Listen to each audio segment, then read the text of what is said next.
Hello, Traeger campers. I hope you're having a great camping day. Camping is one of my favorite pastimes, and I'm going to tell you a little about my camping experiences. I had never camped before I met my husband. We started out motorcycle camping and had to keep it pretty simple. As a family, we have camped all over Wisconsin and the United States. We try to snap pictures as we enter the parks.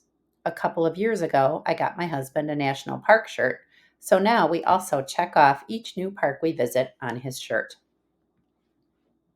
We are tent campers. The small green tent is our first tent that we received for a wedding present.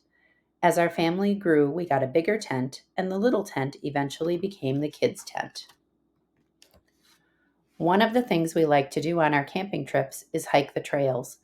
You can see that CJ hiked the Eagle Trail at Peninsula State Park when he was pretty young, and right next to it, they recreated the moment over 30 years later.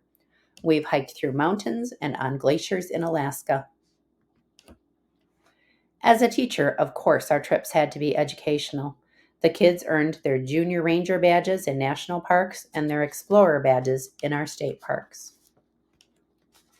The evening campfire is a favorite daily activity. Here you can see our kids started tending the fire at an early age. We love parks that have water areas, whether it's a beach, a river full of rocks, sand dunes, or waterfalls. We always start the day with a home cooked breakfast. Sometimes we cook on the camp stove in our makeshift kitchen, and other times we cook over the campfire. On our trip to Denali in Alaska, we picked blueberries for our pancakes. We had to be on the lookout for bears because they love blueberries too.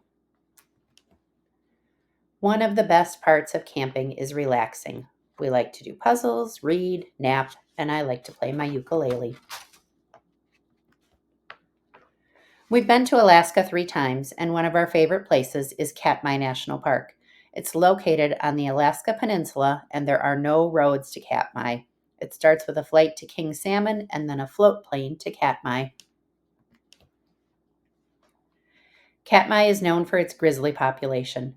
Sometimes planes can't land because there are bears on the beach.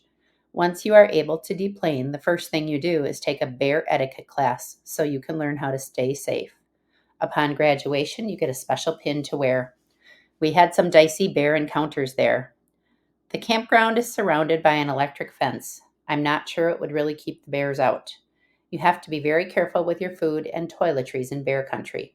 Everything needs to be stored in a bear locker. There's a trail that leads to a bear viewing platform on the river. The bears congregate there when the salmon are running. Sometimes you can see bears fighting over salmon. The prime fishing spots are at the top of the falls. The strongest bears claim those spots. The bears are trying to bulk up for winter. The skin has the most calories, and the boss bears will skin the fish and then throw the rest away for the other bears. In my retirement, we plan to do a lot more camping. This summer, we are headed to Harrington Beach, Peninsula State Park, and Copper Falls. We're going to be campground hosts at Peninsula in late August and early September. We can't wait to start scratching off the parks we visit on our state park map. In October, we're headed to Acadia National Park in Maine. Now, I think it's time for a campfire. All right, Traeger, here we are around our campfire, and I have a story to read with you from my book called Campfire Stories for Kids. This story is called The First Fire, and it's a Cherokee myth. When the world was created, there was no fire, and the world was cold. Only the thunder gods had fire. One day, the thunder gods sent a bolt of lightning to the earth. The lightning struck the bottom of a hollow sycamore tree growing in the middle of an island. Each of the animals watched as a plume of smoke rose from the base of the tree on the island, and smoke meant fire. The animals were desperate to bring fire and its warmth into their world, but could not reach it because of the water surrounding the island. As was their tradition, they held a council of all the animals to decide how to get the fire. Raven was the first to speak, asking if he might fly across to the island. Raven was big, strong, and white. The animals all agreed that he could bring back fire. So Raven flew high into the sky and landed on the sycamore tree. But the fire scorched his feathers black, and he flew back without fire. That is why Raven's feathers are black to this day. Next, the screech owl asked if he could go.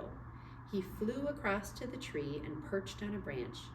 As he looked down towards the flames, the hot air from the fire rose and burnt his eyes. He made his way home, but his eyes were sore for many days. That is why Screech Owl's eyes are red to this day. Then Hooting Owl and Horned Owl asked to go, but the rising smoke made rings around their eyes. That's why Hooting and Horned Owls have white rings around their eyes to this day. A little black snake said he would go through the water and bring back the fire. He swam through the deep water, crawled through the long grass until at last he reached the sycamore tree. He slithered inside the tree through a hole at its base. But the fire had left hot ashes at the base of the tree, and it was too hot for a little black snake who raced quickly out of the tree, darting this way and that, trying to cool down. Ever since that day, the little black snake darts this way and that, trying to escape from the hot ashes. There was still no fire, and the world remained cold. By now, the animals and birds and snakes were afraid to cross the island to bring back fire. All except one. The water spider said that she would go. "How will you bring back the fire?" asked the other animals. "Watch and learn," said the water spider. And with that, she spun a bowl, which she placed on her back. Off she ran across the top of the water until she reached the island. She ran through the grass to the base of the sycamore tree. Carefully, she placed one small burning ember into her bowl, and running back across the top of the water, returned to the waiting animals. That is why the water spider still has a bowl on her back, and that is how the world got fire, because of the brave water spider. We have had fire here ever since. And now you know the legend of the first fire from the Cherokee people.